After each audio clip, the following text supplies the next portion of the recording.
একটা অ্যাচিভমেন্ট মানে কি মোস্ট ওয়ান্টেড একটা ছিনতাইবাজ প্লাস বাইক লিফটার যার নাম ক্ষিতীশ সরকার। ওকে কালকে পূর্ব থানার পুলিশ ওসি নেতৃত্বে যে টিম সেটা সাকসেস করতে পেরেছে। ওর এগেনস্টে 4টা ওয়ারেন্টও আছে। আচ্ছা, আমি এখন ঘটনা বলছি। গত 15-20 দিনের মধ্যে অন্তত 2-3টা বাইক চুরির মতো ঘটনা আমাদের কাছে রিপোর্ট হয়। তো এটার উপর ভিত্তি করে কেসও নেওয়া হয়। গতকালকে একটা নতুন জিনিস আমাদের কাছে আসে, সেটা হচ্ছে শেখরা মল্লিক নামে একজন মহিলা, যার বয়স 69।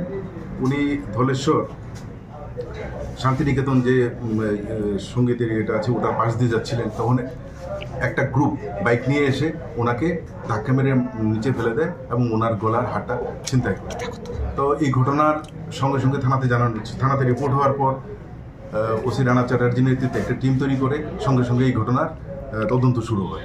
এবং তদন্ত চলাকালীন সময়েই মানে মহিলার যে বিবরণ দিয়েছে আসামিদের, ওদের বিবরণের উপর ভিত্তি করে ক্ষিতীশ দেবনাথ, বিনয় সেন এবং অমিত দেববর্মা, ওরা সবাই ক্ষিতীশ সরকার, বিনয় সেন আর হচ্ছে অমিত দেববর্মা, এই 3জনকে আইডেন্টিফাই করা হয় এবং এদেরকে অ্যারেস্ট করা হয়।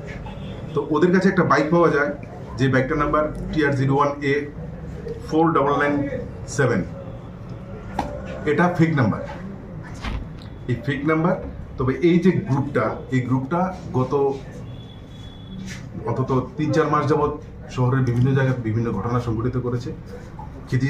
ক্ষিতীশ সরকার এর আগেও বহুবার অ্যারেস্ট হয়েছে এবং তার বিরুদ্ধে ওয়ারেন্টও আছে এই থানাতে, 4টা ওয়ারেন্ট আছে।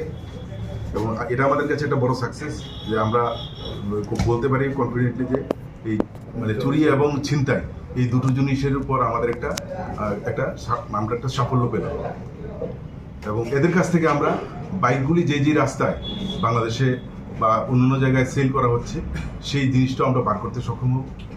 আর এদের যে মোডাস অপারেন্ডি সেটা হচ্ছে বাইক চুরি করার পর ওই বাইকটা ব্যবহার করে বিভিন্ন ছিনতাই এবং